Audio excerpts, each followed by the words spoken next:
Coming up on Theater Talk. Is this ridiculous, this glut of openings that we have in the spring? Because everyone wants the Tony Award and they've got to get in. And does it take its toll on you as a reviewer? Do you even know what you're seeing half the time anymore? It absolutely does. The problem with it especially is that a lot of producers save their best material for this month to qualify for the Tonys at the last minute. And so a lot of the better things are coming in at the same time after a long period, it felt like this year, of fallow. Theater Talk is made possible in part by the CUNY TV Foundation.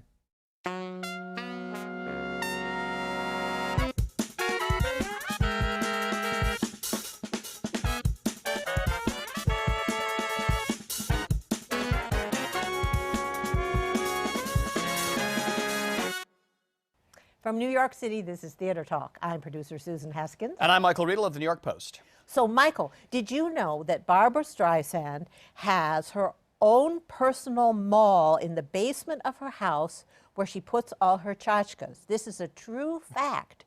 And now there is a fantastic play with a premise so inventive and wonderful that I'm going to let our guest, the playwright Jonathan Tolins, explain it to you. Joining Jonathan is Michael Urie, a wonderful New York actor who we also remember across America for his role in Ugly Betty, among many other things. But that's where So, Jonathan, now, the play is called Buyer and Cellar, C-E-L-L-A-R. That's right. And it is based on one of the great design books, I think, of all time, Barbra Streisand's My Passion for Design. Now, this is a book that takes you inside her Malibu compound. Yes. And you found in this book the inspiration for your play. What is that? Well, one of the unusual features of Barbra's estate is in the underground section of the barn.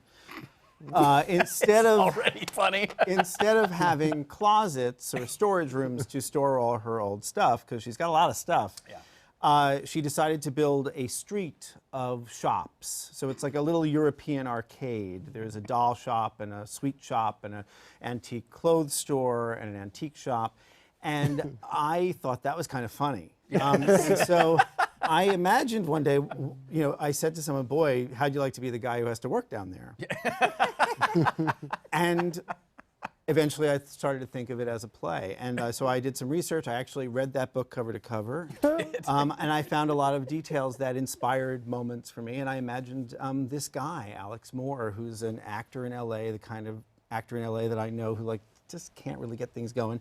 And ends up with this job of being down there to greet the customer and take care of the merchandise. Was the customer Barbra? The customer, yes. There's the one customer who comes down and browses. And he plays her too. Oh, you do the double act. I play several different people.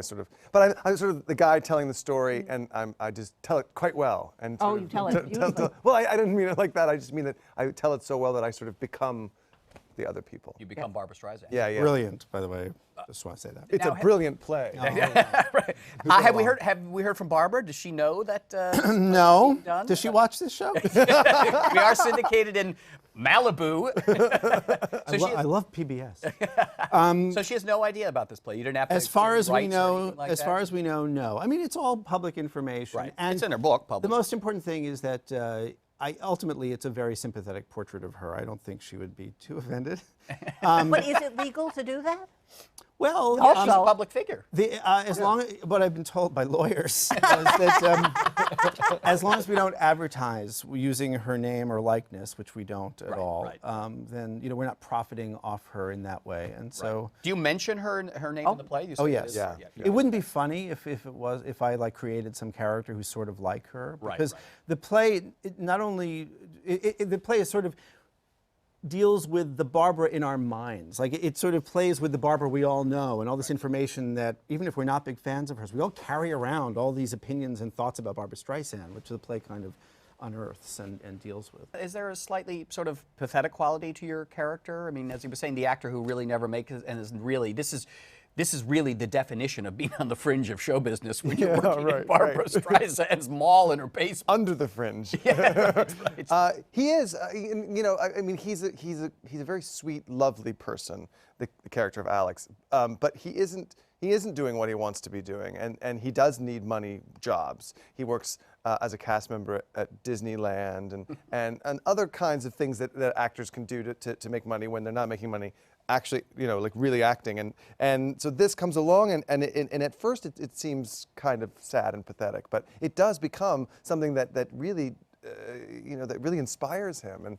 And it's sort of like all great stars, we have like, there's sort of a friend in our head, like we sort of think we know them a little bit, and I think that's what Jonathan's done so beautifully is he's created a Barbra that it may or may not be anything like the real Barbra, but we buy it. We buy that she would be like this, and we like that she would be like this. At the beginning of the play, Michael comes out and tells the audience, none of this is real, none of this happened, but you feel it as the thing goes on that people forget that, and they really want to believe this is actually, they're getting to spend time with Barbra. And there's no one dressed as Barbra or looking like Barbra, he just sort of evokes her. No, and but so many you're people totally engulfed in this world, and the world of her tchotchke realm, where the doll shop, because you can almost see the doll shop and all these wonderful things. You're at the little Rattlestick Theater, which is not a big house, but you really have this beautiful way of making us see this. But I want to say, Barbra, if you're watching, you should really support this play, because I think it will help you sell books. I went home and bought a book last night. But are you getting at something here? Is this the excess of the consumer culture, that these people simply have too much money, that they're building a street in the basement of their barn? Well, there is some of that. I mean, you just can't help but feel that little 1% nature of this situation. But, for me, I really wanted to I thought it was an inherently funny and interesting situation, and to have these two characters who are in different economic and show business spheres put together and form this relationship. I had no message that I was trying to get across. I just wanted to make it as real as possible to me while I was writing it. But that stuff is definitely in there. And Alex does ask at the end something about what is, all this stuff. What is it about? But we've worked out in Hollywood, right? You've been... Oh, yeah. I mean, have you known some of these stars like this who live like this? Have you seen... Oh, I've been around very rich people, yes. And you really think Barbra Streisand, when you remind us how incredibly brilliant she is, but if she had not hit it big as Barbra Streisand and became a hoarder, then she would just have all this stuff all over her house, but she can pay people to organize it, and Well, at one point in the play, he said, "Did she ever think of how much dusting would be necessary?" Of course not. Why would she? She's not the one with the Swiffer going around. Do you think she's a hoarder here? Yes, I think yes. So in the play, he says it's hoarding on a higher plane. Yes, a high plane hoarder. Yeah. But it's there's so much. I mean, there's so much stuff in there. I mean, there are things in the book, like there's corners of pages in the book that contain things that cost more than our entire play. Like she could move our play to Broadway with a corner. But one of the things that really inspired the play, and which I think gives the play kind of its heart, is there's a line in one of the captions of the photos in the book where she says that she always dreamed, and she shows some big room where she found the perfect table to match this other table, and she says, and I've always dreamed of having these huge dinner parties in this room, but I'd be too afraid of anyone getting dirt on the Aubusson rug. And that was so poignant to me. I mean, that's she's a prisoner of her own stuff. Well, in a way, yeah. And so that drives a lot of the play and what Alex kind of discovers about her. And they form this really close bond because she actually does open up her home and her heart a little bit to this person in her basement. Now you started to say before Susan so rudely interrupted you that you have been around incredibly rich people. I've worked in show business and I've worked with very big people. I mean, I traveled around on a Learjet with Bette Midler in 1999, writing her tour, and so she is not this book. This is not about her. She's doing her own show with Barbra Stories right now. So. with Sue the Sue Mendra story that she's doing. Yeah. So yeah, I've been around it, and I don't have any big judgment about it, but it's something. It's weird. It causes a response in you, and I wanted to explore that. Well, I mean, I too have sort of. I know people as well, you see them, and you do begin to wonder, though, does it take a psychological or an emotional toll on you when you don't have to do anything for yourself at all?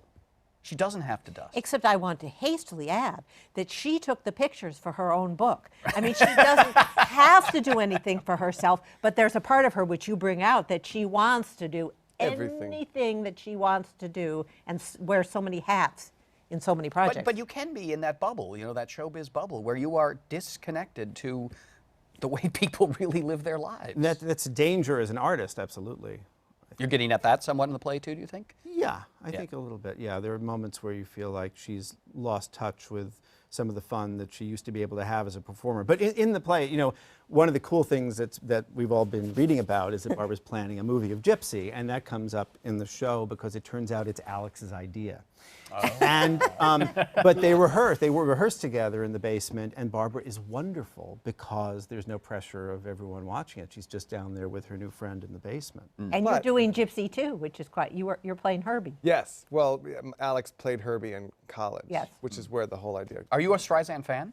I am. I would not say I was a Streisand nut. I mean, when I was a teenager, my mom and I used to watch the DVD of the 94, 95 concert, whatever it was. We would watch that together, and I thought she was brilliant, and that was really all I knew of her. That was what was so exciting to me about doing this play, was getting to sort of be her, because I think she's so brilliant, and I think she's such a star in that movie star way, that unpredictable way that the reason we love watching people like Al Pacino and Nicholson and Streisand, who are, you don't know what they're going to do. You don't.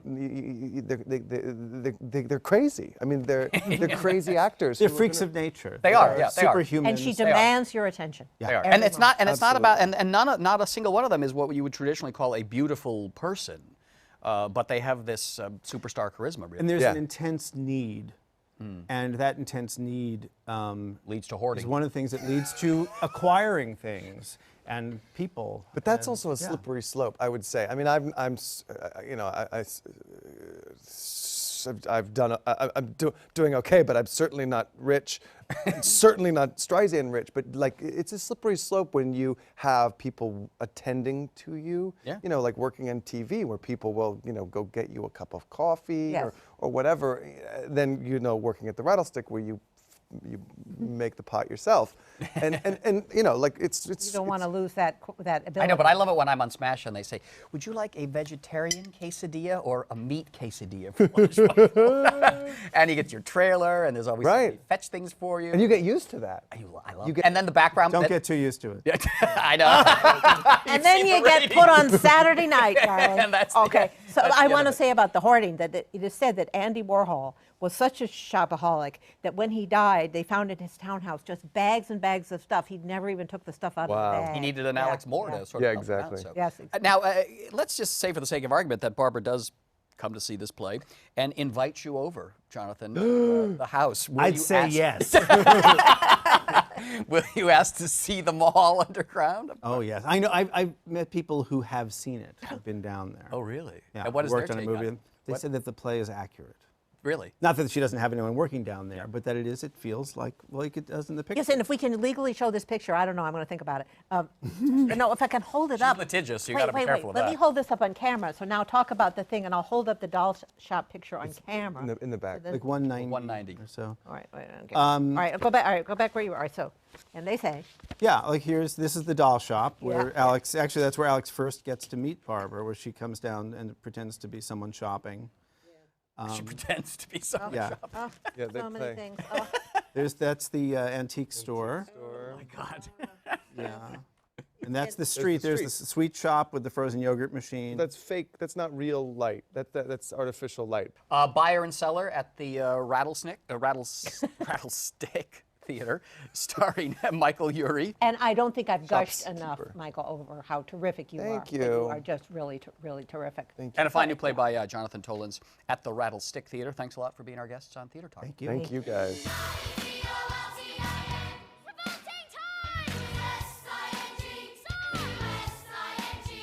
So, Michael, we are in the midst of the spring season, and we want to touch base with two. We're actually sort of in the home stretch here. We've Yeah, got the home like stretch, the 10 home stretch. openings between now and the cutoff date for the Tony Awards at the end of April. This is the time when the critics are running to the theater every night, trying to make sense of all of this stuff. Some of it very good, some of it unspeakably bad. But to give us a sense of what's going on Broadway right now, we have brought in two experts in the area. We are joined by Suzy Evans from Backstage. Welcome, Suzy, to Theater Talk. Happy to be here. And our old friend, looking very Burt Reynolds-ish these Thank you. days. I think you look very rude. Edwin Drudy, yes. I'll take some combination of the two. Adam Feldman from Time Out. Happy to be back. So, Adam, I just want to get the sense from you, because you are a critic. Is this ridiculous, this glut of openings that we have in the spring? Because everyone wants the Tony Award and they've got to get in. And does it take its toll on you as a reviewer? Do you even know what you're seeing half the time anymore? It absolutely does. I call this part of the season the gantlet, because as we record this, there are 15 shows. It will be 10, I guess, by the time it airs, but there are 15 shows that we're going to be seeing in the next 4 weeks. And all of us have to see all of these shows because we're Tony voters or whatever. And it is exhausting, in addition to the regular off-Broadway schedule that we're on at this time of year as well. It's hard to take it all in, and the problem with it especially is that a lot of producers save their best material for this month to qualify for the Tonys at the last minute, and so a lot of the better things are coming in at the same time after a long period, it felt like this year, of fallow. Yes. Yes. Because the fall season this year It was a dud. beyond a dud. I don't remember the last time I've been doing this for 10 or 15 years. I do not remember the last time we had such a weak showing in the fall. Right. And that is exhausting too when you have nothing good to say. Yeah, yeah. Now, Suzy, what are the highlights, though, coming in the spring? What are the shows that everyone's talking about?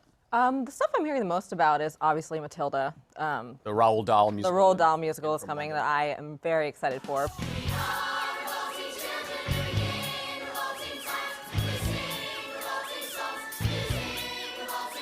Katie Boots is getting a lot of good buzz. Cyndi Lauper's new musical with Harvey Yeah. Firestein.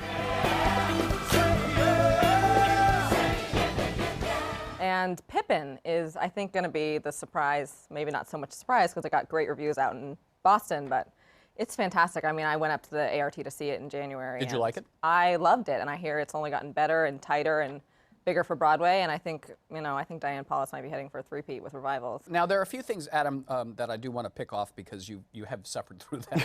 Tell me, Adam, just for my sheer delight, how bad is Breakfast at Tiffany's? Breakfast at Tiffany's is, in my opinion, just exceptionally bad. And it's disappointing because I like so many of the people involved. Richard Greenberg is a very talented He is a playwright. He has talented another show coming up this season, which I really hope will be The better. Assembled Parties, I believe Yes. it's called. Forward to that. People think that critics are sadists. I guess some of them are, but most of us, I think, really do want to write good reviews and are disappointed when we have to sit through something this bad. It's just a misfire in every direction. And the poor girl, Emilia Clarke, who is playing Holly Golightly, it's an impossible task to live up to everyone's vision of Audrey Hepburn in that role. But even by any standard, the poor girl has very little stage experience. She has very little stage presence. As I said in my review, she goes out there a starlet and she comes back a youngster. There's nothing to be done. And you feel bad She for her. took her clothes off and she wound up on the front page of the New York Post. I know. It was really good press, the show Well, got. you sell what you've got, and they're marketing that show on that and on the cat. Yeah, yeah. So that's what they've got. Now, Adam, I have to ask you, we are about to be subjected to a revival of Frank Wildhorn's Jekyll and Hyde. You're making me talk about all the bad things. Can't we talk about things that we But love? I love a lot of things. What is there to I have to ask you say? guys, Frank Wildhorn, God love him, why? Why does he keep coming back to Broadway only to get it in the neck from you guys? Well, I can see why he keeps coming back to Broadway. He wants to make money, and he thinks that he will, and he wants to get his name out there. He wants his shows to be out there. That makes complete sense to me. I don't understand why producers keep bringing him back to Broadway because They lose money on They him. keep losing money on all of these shows. Even Jekyll and Hyde, which is his most successful show, ran for years and still didn't recoup in its original run on Broadway, as far as I know. No, never did. It's Jekyll and Hyde is a weird case. It is a very bad show. I think no, seriously, I don't say that lightly. It is, I think, probably the worst show that has ever run for longer than 2 years on Broadway, ever. But now it's got Constantine Marouza. And I'm Tony not, nominee Constantine. Yes, thank you. He's got good hair. You got to give him. That's very important He's got in very this good show. hair in the show. This is 'cause the are they hair. gonna do the flip, the hair, Jekyll Hyde, the flip with the hair. I The don't know. musical equivalent of a Do you a like hair Frank band. Wildhorn, Suzy? Are you an ice skating music fan? I was not a huge fan of Wonderland or Bonnie and Clyde. I do have a soft spot for Jekyll and Hyde. I was telling Adam because I sang the 2 Big Lucy numbers when I Oh, was well, in high there school. you go. I can't even tell you what those big numbers are.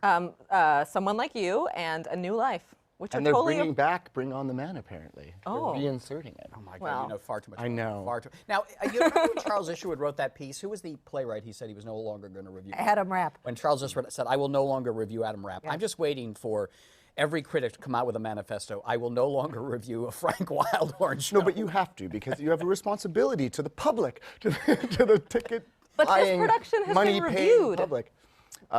It is tricky because when you go into a show knowing that you already gonna hate like it, but most things that are revived tend to be the better ones because history's triage takes care of that. You know, so you usually see the better shows. Well, revived. you know, several years ago, when I, along with a great deal of the press, were ejected for being Tony voters, a major press agent said to me, "Well, now you can pick and choose what you want to go see." It was a godsend to be So, thrown off the Tony. Therefore, you don't have to see everything. I I likely fought won't to see get this. back on, and now this is my punishment. Well, the thing that my I don't moment. understand is they've been touring it and playing every city and not getting good reviews, and they're still bringing it in. Well, I think obviously Frank Wildhorn and his producers are at a point where they think that the reviews are irrelevant, which maybe to some extent, especially with a show like this, they are. They're hoping that word of mouth and the people who love this kind of show, or this show in particular, will show up and support it, and it won't matter that the snobby critics don't like it.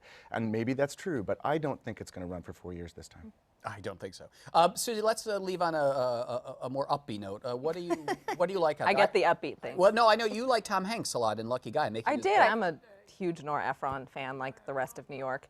And I thought Tom Hanks is doing a really, really great job in this play. I mean, the play was an unfinished work, and so there's some dramatic energy that kind of lags a little bit, but Tom Hanks is really giving a solid whirlwind performance with a great supporting cast. I mean, Courtney B. Vance steals every scene he's in, and there's Stephen Tyrone Williams has a great scene, and it's a really solid cast. And we should say it's about Mike McAlery. It's about He's Mike McAlery. Really the last of the great newspaper columnists when newspapers really Oh no, mattered. that's you, Well, darling. I wasn't going to say Well, that I mean, it's- myself, Susan, but thank you for teeing it off. Yes.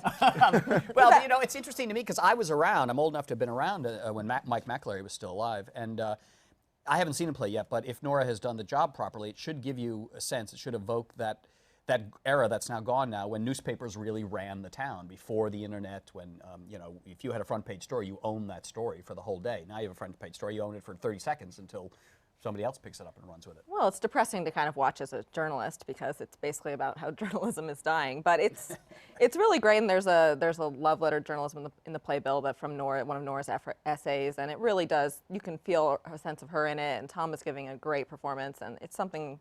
And people are coming to see it. It's top in the box office. So. Yeah, it's over $1 million gross a week. Well, there is a lot that I just want to say. There is a lot that I'm looking forward to. I'm really looking forward to This Pippin. is the I'm looking moment. forward to Motown the musical. I think that the cast seems really talented. Yeah, I but the love word that. of mouth on that is nuts. Well, but I like the music, and I'm hopeful. I'm holding out hope. Matilda, I'm looking forward to Fiona Shaw in The Testament of Mary. the one with the thorns in her mouth. Her Medea was one of my favorite performances I've ever she seen was on good. Broadway. I think it'll be interesting to see Bette Midler in that one-woman show about Sue Mengers. And I am really excited about the off-Broadway return of my favorite show from last year, which no one got to see. Scarlet Pimpernel. No. It was a show called Natasha, Pierre, and the Great Comet of 1812. Oh, I heard that was good. It was great. saw It this. played at Ars Nova just for a few weeks. It was totally sold out, and now they're bringing it back for a summer run. And Where's it going to be? they've constructed a special space for it in the Meatpacking District. Oh, And it's going to be a Russian restaurant combined with a bar For and the $175 a performance. ticket. Yeah, but it includes dinner, and it's worth it. It's really a very special show. All right, before we go, I want to get you on the record for predictions of Tony Awards. Best musical? Matilda, but Kinky Boots can get in there. Best play? I think the Vanya, Masha, Sonia, and Spike. I think that's gonna. Oh, really? That's Yep. Oh, that's interesting. I think they moved it from Lincoln Center. Chris Durang's play, yeah. Yep. Tom Hanks, does he win Best Actor in a play, you think?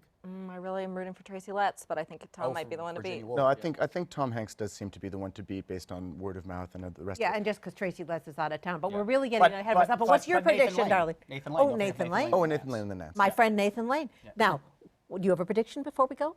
At this early date? I predict that Jekyll and Hyde will win Best Revival of a Musical. Because I think finally Frank Wildhorn's true talent is finally going to be appreciated by this theatrical establishment that has done nothing but beat this man senseless. And it's unfair, and I'm pretty outraged about that. You're a bold man. That's what I think is going to happen there. Talk to him. Talk to him. No. All righty. All right, you want to add something before we go? No, no. I'm good. I think I sort I'm rooting for you, Frank. I would say that the strong category this year is Best Musical Revival. That's going to be Yes. the most competitive category. Jekyll and where Hyde. All except for Jekyll and Hyde, I don't think will be nominated. But Cinderella and Drood and Pippin and Annie are all strong productions, and that will be a real horse race. It's going to be Pippin. It's going to be Probably. Pippin. Yeah, Pippin, absolutely. Although I would write in Jekyll and Hyde if I were. All right, Suzy Evans from Backstage and Adam Feldman from Time Out. Thanks for being our guest tonight on Theater Talk. Thank you. Next week we have Frank Wildhorn.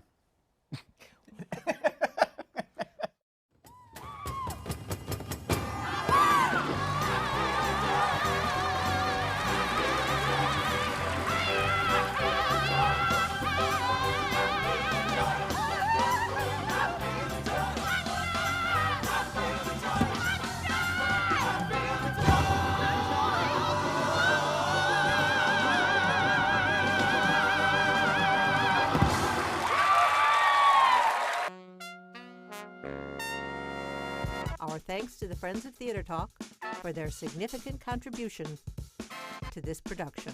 Theater Talk is made possible in part by the Frederick Lowe Foundation, the Eleanor Naylor Dana Charitable Trust, the Corey and Bob Donnelly Charitable Fund, the Noel Coward Foundation, Carrie J. Fries, the Dorothy Strelson Foundation, the New York City Department of Cultural Affairs, and the New York State Council on the Arts, a state agency.